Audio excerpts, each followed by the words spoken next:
My dad once told me, every boring party that we went to got way more fun when Raquel walked in. That couldn't be any truer. She lit up the darkest rooms with her smile and her energy. Her spirit was incredible and infectious, and she was always this way. She was compassionate, joyful, and truly one of a kind. A disco queen, a dancing queen, an energetic radio and social personality, a daughter, a mother, a sister, wife, abuela, and a friend. She was a bright star. For many, she was all these things and so much more. To me, she was Mom, my first love, my first best friend. She was only 21 when she had me, and to say that she was a fun mom is an understatement. Filled with a wonderful, childlike imagination, she made playtime that much more fun. She got down on the floor and played with us, brought us to playgrounds, parties, took me to skate parks, trained me for soccer games, and much more. She even watched Eddie Murphy's Delirious with me, knowing I was way too young, and telling me, don't repeat these jokes in front of your father. That explains a lot. She laughed every time. He did not. Yeah. And even up till her last visit, we still laughed and told those inappropriate jokes. She had this thing, I think it's a Puerto Rican thing, that when one of us would get in trouble, she would sit there and play this little air guitar. And it was usually me or my sister getting in trouble with Dad, and she would just point. It was not funny when you were the person getting the guitar played to. It was a laughing and pointing type of way. It even became a thing where then my dad was doing it to us.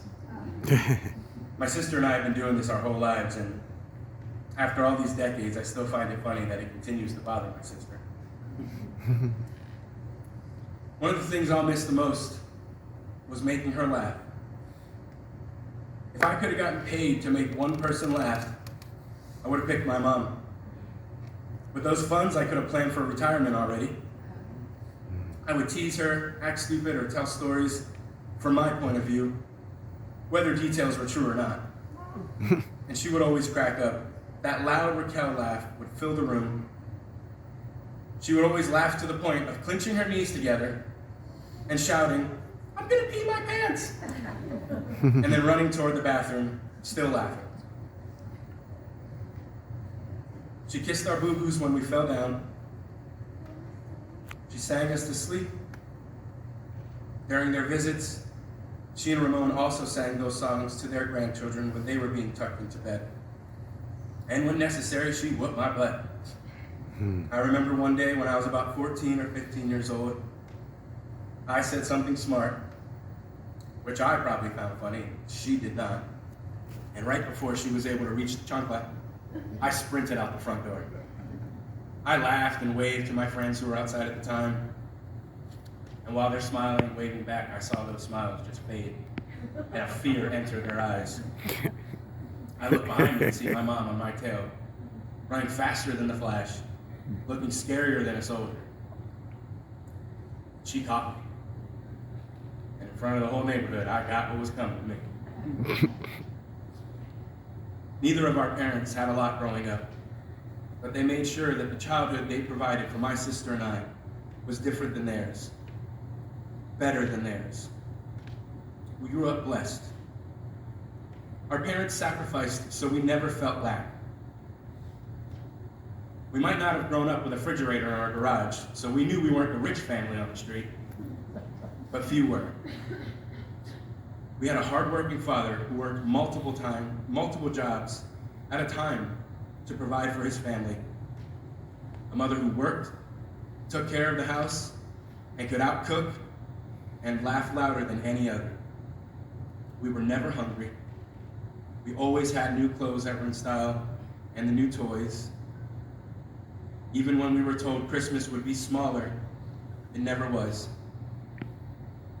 Somewhere out there, there's a VHS tape of my mom stuck under the Christmas tree, trying to grab one last hidden gift from the back of the tree.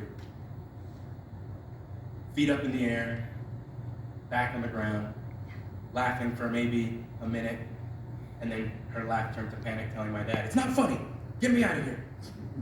It's a hilarious video. I hope that we find it someday soon. That was her. She always kept the magic alive in our home. On Saturday mornings, my sister and I would awaken to loud music pouring through the walls, from either an old record player or disco radio stations playing songs like Funky Town and Boogie Oogie Oogie. Those mornings, you'd find my mom mopping the floors or vacuuming the carpets while dancing and singing loudly. I would always attempt to sneak by for a bowl of cereal, but be caught every time. The vacuum would shut off, the mop would hit the ground, and she just gained a dancing partner. In those days, I did not like this at all. As I got older, I saw her for what she was. A good, fun, young woman just looking to dance. And I'm proud and honored to have been her dancing partner all those years.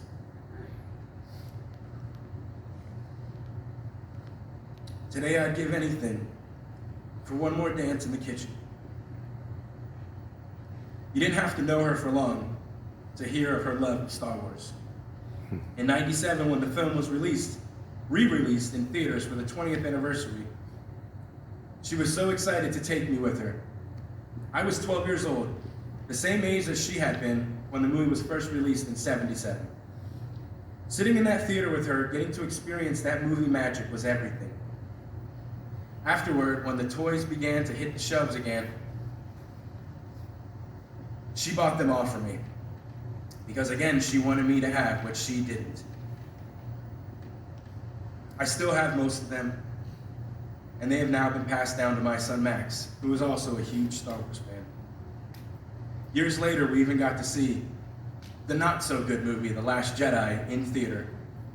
With my mom, Ramon, my wife and kids. 3 generations sharing that love for the galaxy far, far away.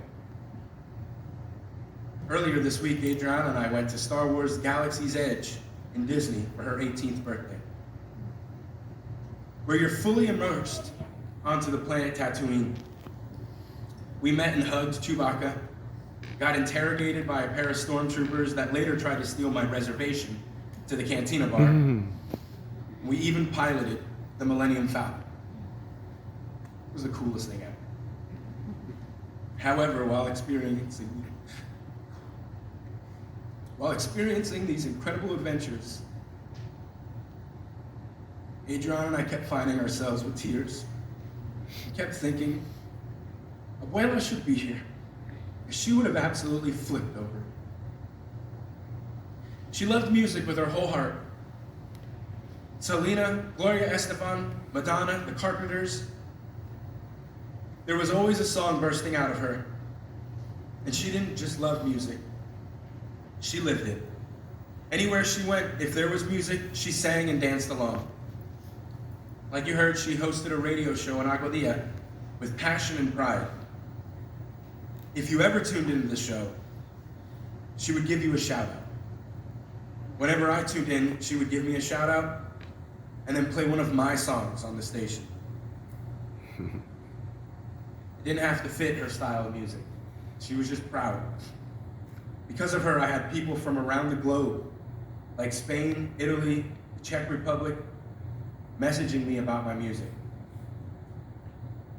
I would ask how they heard it, and they always said, Raquel's radio station.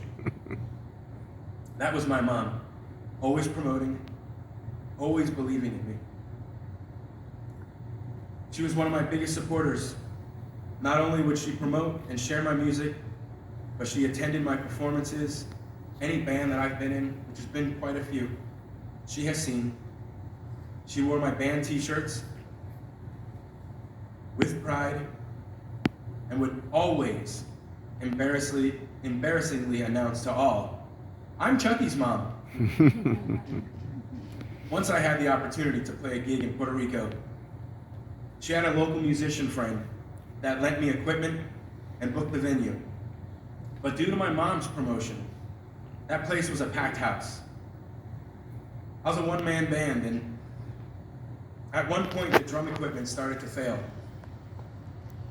However, before I could fully panic, my mom snagged the tambourine off the floor, stood on my left, and kept the beat flowing alongside of me.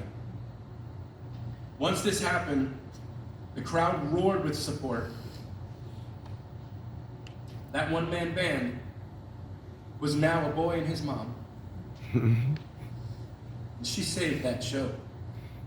And that was my mom. She was absolutely incredible.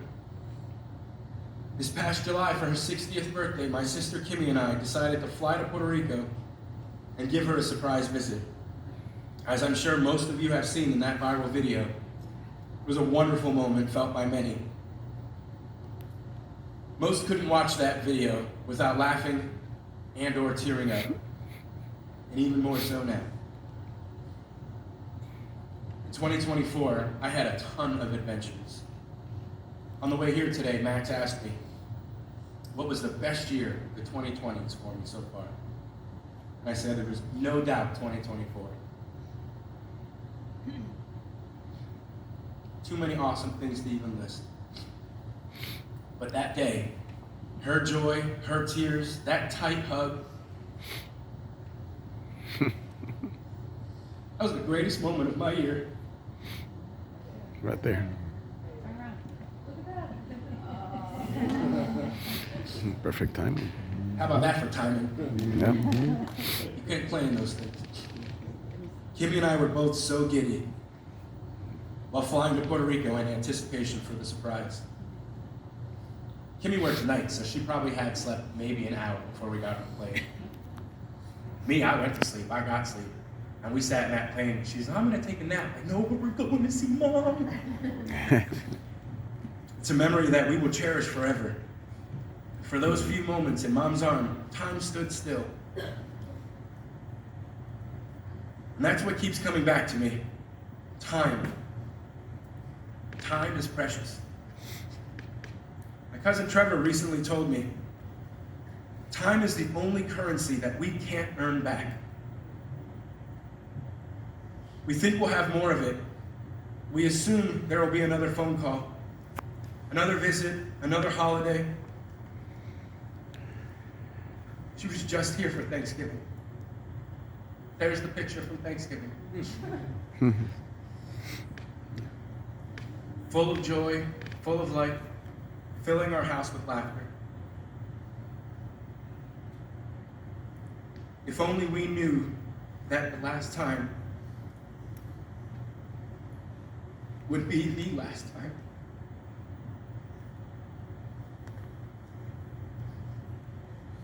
Last month, while visiting her in the hospital, I held her hand, I shared funny stories, I prayed with and read scripture to her. I told her that this world is only temporary, that this life is only a chapter. This earthly life is an experience to love, to be loved, to fall, to get back up, to grow, but ultimately to find and worship God. That after all of this, she will be reunited with God the Father. Despite all the fear and the pain and the unknown of tomorrow, to open her heart and let Him in. I told her to hold on to Jesus, to trust Him, and to remember that in John 14, He said, I go to prepare a place for you. And if I go and prepare a place for you, I will come again and take you to myself. I looked her in the eyes and asked her to open her heart fully to Christ, to know that He is the only way and the only truth. I asked, you understand, right? She nodded yes. And after that, I felt a peace that only comes from God. On January 21st, I received that life-altering phone call. Less than 1 week later, we returned to Puerto Rico again. But this time to mourn and to bury Mom.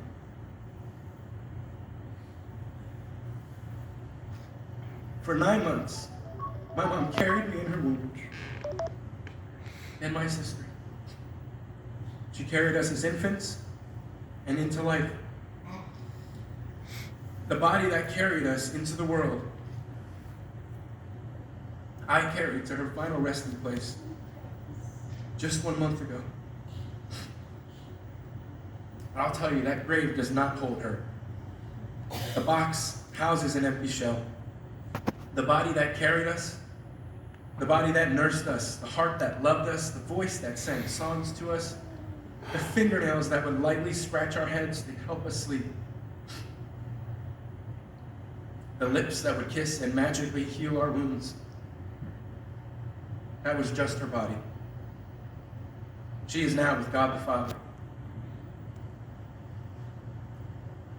Still, I find myself constantly asking why. Why? She spent 25 days in the hospital.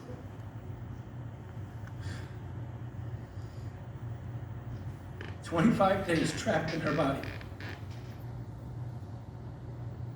Why did you suffer? Why did your body become your cage?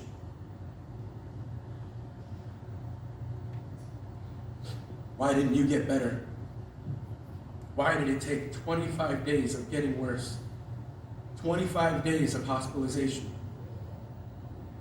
for you to pass. 25 days of unknown. While in Puerto Rico, standing outside the hospital one day, I told Ramon, if she's not going to make it, I pray that it'll just end. Not keep going on like this. Why? I know I will never receive that answer. Not on earth. But when my time comes and I'm reunited with her, and I'm standing face to face in front of Jesus, I will ask him why. And maybe he'll say, because on day 25, she accepted me. Then I knew she was ready. For now, that's what I'm telling myself. My mother, your wife, your abuela, a friend of many, is now with Jesus eternally. I believe he came for her. I believe he called her home. She is free. There's no more pain, no anxiety, no fear. Saved and rescued by the grace of Jesus Christ. This is not the end for her. It is the beginning of eternity in the presence of God. However, what has brought her peace has left many broken. This past month, the world has seemed dimmer. Smiling takes extra work. We are what's left behind. Wishing I had called her more, hugged her more, said I love you more, thanked her more. But on my final days with her, I did just that. Over and over again. While in the hospital, I called Andy.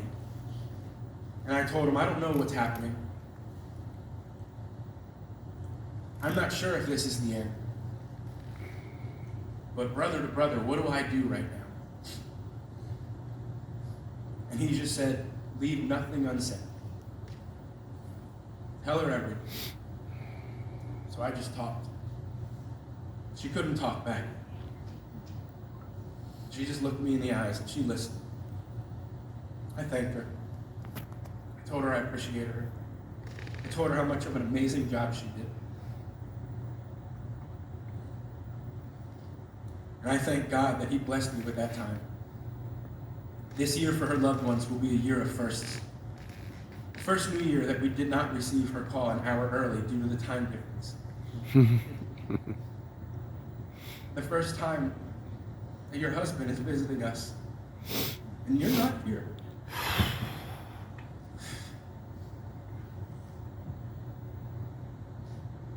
The first of many holidays without you. My first birthday that I won't be told, the wild story of my birth. how the lights in the hospital went off, alarms rang loud, and how I came out with a bang. No one knows nor told that story in such great detail like she did.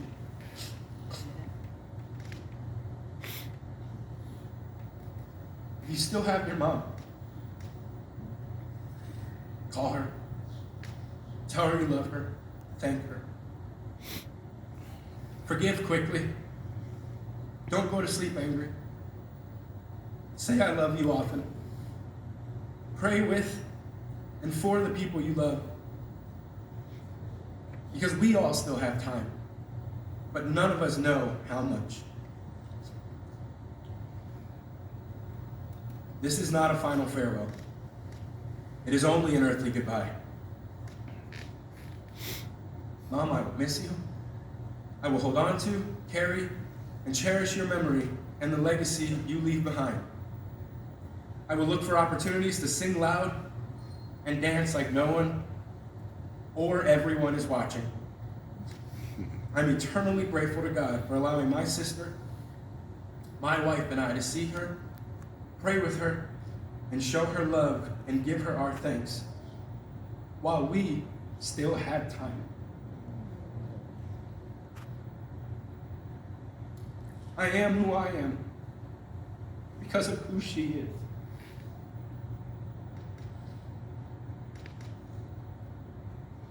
I'll love you and I'll miss you always.